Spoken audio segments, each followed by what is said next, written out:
The very book. A silly business. Yes, it was a silly business.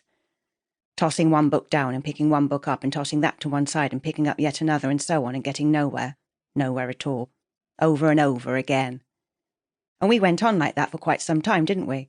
Until we realised that just because we were allowed to take out 6 books, 8 books, 12 books, 4 books, didn't mean, did it, that we had to? No, of course it didn't.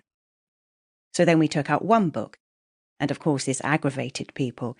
Yes, it did. No end. Is that all you're taking out? They'd exclaim. Go and get some more. Just 1. You'll have that finished by tomorrow, they'd say. And we're not coming back again this week. So what? As if the only thing you could do with a book was read it. That's right. We could sit for a long time, couldn't we, with a book beside us, and not even open it? We certainly could. And it was very edifying. It certainly was.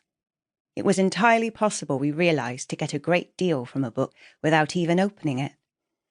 Just having it there beside us for ages was really quite special.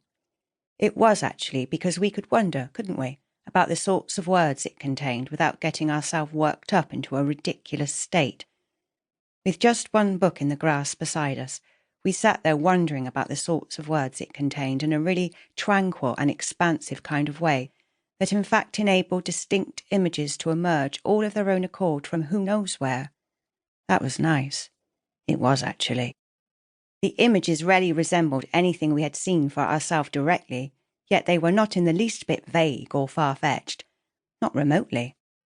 From time to time, perhaps to make sure that the images that came about of their own accord didn't deviate too much from the themes and tone and point in time propounded by the text beside us, we'd pick up the book and open it wherever our thumb happened to stop, and we'd read 1 or 2 words from whatever line upon the page our eyes happened to coincide with. And those 1 or 2 words would be quite enough, wouldn't they, to provoke yet more enthralling images. When we open a book, our eyes nearly always go over to the left page. That's right, the left page, for reasons we have never previously reflected upon, has a much stronger pull on us than the right page. We always look down first of all at the right page. The right page first. That's right. But the words on the right page always seem much too close. Too close to each other and too close to our face. The words on the right page do indeed make us peculiarly aware of our face. Is it our face? Is it? Well. The words on the right seem far too eager, overbearing, and yes, somewhat ingratiating in fact. And very soon our rattled eyes leave the right page in order to seek refuge in the left. We look down at the right page, and up at the left page. We do, actually.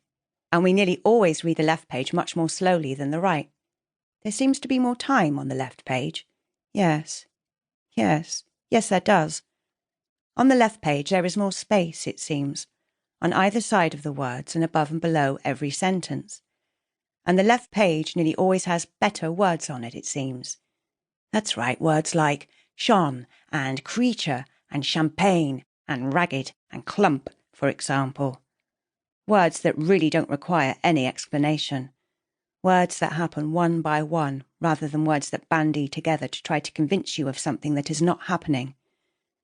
It really can't be the case, though, can it, that these distinct operations that words bring into effect are divvied out between the left and the right pages quite so unerringly? No, probably not. Probably it is more likely that we are much more receptive, in fact, to whatever we read on the left pages than we are to what we read on the right pages, because we look down at the right page and up at the left. We do. Which must mean that the book we are reading does not remain still in our hands. It must mean, yes, that after turning the right page over so that it becomes the left page, we shift the book slightly upwards. Upwards, yes. We have a tendency, don't we, of reading the last few sentences on the right page hurriedly. We do, actually. We enjoy turning the pages of a book, and our anticipation of doing so is obviously fairly fervid, and undermines our attention to such an extent that we can't help but skim over the last couple of sentences on the right page, probably without really taking in a single word. Quite often when we make a start on the left page, it doesn't make a great deal of sense to us. No, it doesn't. And it is only then, isn't it, that we realise, somewhat reluctantly, that we didn't read the last few lines of the previous page properly.